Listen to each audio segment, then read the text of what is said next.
কতল করে দেওয়া হবে। আমরা জিয়ার সৈনিক। আজকে যে কারণে দক্ষিণ তেগুনি থেকে উত্তর তেগুনি পর্যন্ত স্লোগান দেয় 1 ঘন্টা নাকি অসল করে দেব লক্ষ্মীপুর। এই সাহস পাইতো, এই সাহস পাইতো, আজকে এই সাহস দেখাইতেছে। এই লক্ষ্মীপুরকে অসল করে দিবেন।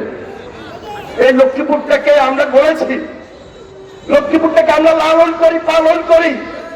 লক্ষ্মীপুরের জন্য আমার আন্তরিকতা আছে, লক্ষ্মীপুরের জন্য আমার দরদ আছে।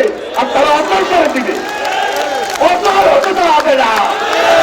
লক্ষ্মীপুরে যারা অচলের কথা বলবে তাদেরকে অচল করে দেওয়া হবে। আমরা জিয়ার সৈনিক, আমরা চ্যালেঞ্জ দিতে জানি, আমরা ওই হুঁশিয়ারকে ভয় পাই না। আজকে যিনি বলেন লক্ষ্মীপুরকে অচল করে দিবেন, তিনি নাকি লক্ষ্মীপুরে পৌর নির্বাচন করবেন, তিনি লক্ষ্মীপুরে পৌর নির্বাচন করবেন। এই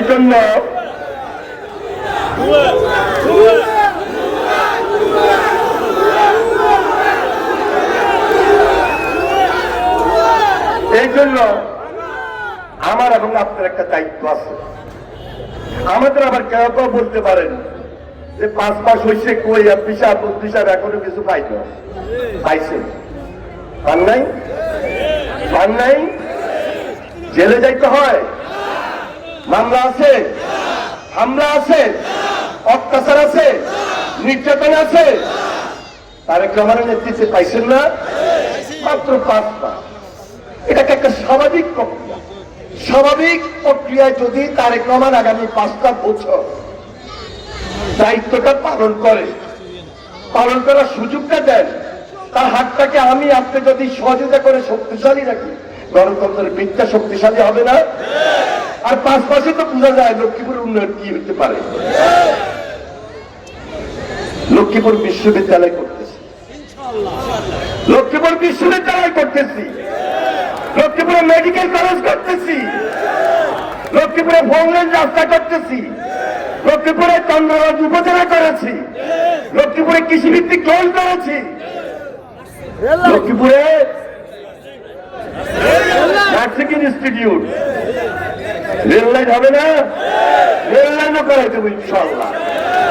এটা তারেক রহমানের অবদান। কারণ এই লক্ষ্মীপুর অবহেলিত ছিল, আমরা বঞ্চনার শিকার হয়েছি, আমরা অত্যাচারিত ছিলাম, আমরা নির্যাতিত ছিলাম।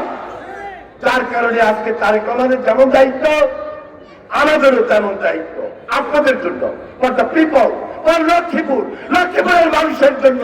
আরো যদি যা যা করতে হয় করার জন্য প্রস্তুত আছি। কিন্তু